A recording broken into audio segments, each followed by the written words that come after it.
Hello crazy humans, welcome back to my another new mini blog. So আমরা সবাই মিলে ঠিক করেছিলাম কালী পুজোর পরের দিনকে ঘুরতে যাব। তাই এখানে যথারীতি রেডি হয়ে আমরা বেরিয়ে পড়ি।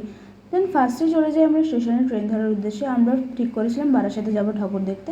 আর এখানে দিদি আর সাহিল লড়াই করছিল, আর ওরা অ্যাজ ইউজুয়াল টম অ্যান্ড জেরির মধ্যে লড়তেই থাকে। আর এখানে রোহান অ্যাজ ইউজুয়াল পোজ মারছিল।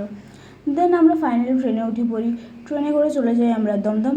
দমদম স্টেশনে গিয়ে ওখানেও ট্রেনের জন্য ওয়েট করতে হয়, কারণ আমরা অনেক লেট করে বেরিয়েছিলাম। দেন ফাইনাল ট্রেন পেয়ে যাওয়ার পর আমরা চলে আসি বারাসাত। আর বারাসাতে হেঁটে হেঁটে যাচ্ছিলাম আমরা প্রথম প্যান্ডেলের উদ্দেশ্যে। আর ভিড়, প্রচুর ভিড় ছিল। ট্রেনে যেতে যেতে আমার হাতেও প্রচণ্ড লেগে যায়। দেন ফাইনালি আমরা ফার্স্ট প্যান্ডেলের উদ্দেশ্যে চলে যাই। ফার্স্ট প্যান্ডেলটা দেখা হয়ে যাবার পর ওখান থেকে বেরিয়ে আমরা চলে গেছিলাম জিলিপির দোকানে জিলিপি কিনতে, কারণ আমার জিলিপি খুবই ভালো লাগে, খুবই মানে খুবই। দেন জিলিপি কিনে নিয়ে আমরা ওটা খেয়ে নিয়ে চলে যাচ্ছিলাম নেক্সট প্যান্ডেলের উদ্দেশ্যে। আর এই প্যান্ডেলটা খুবই সুন্দর করেছিল, আর ঠাকুরটা তো জাস্ট বলার কথা না।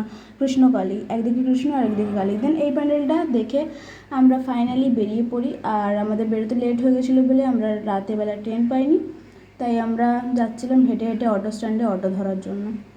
দেন ফাইনালি অটো ধরে আমরা আমাদের ডেস্টিনেশন মানে আমাদের বাড়ি চলে আসি। সো আজকের মতো ভিডিওটা এতটাই, ভালো লেগে থাকলে লাইক, কমেন্ট অ্যান্ড সাবস্ক্রাইব করতে ভুলো না। Bye bye.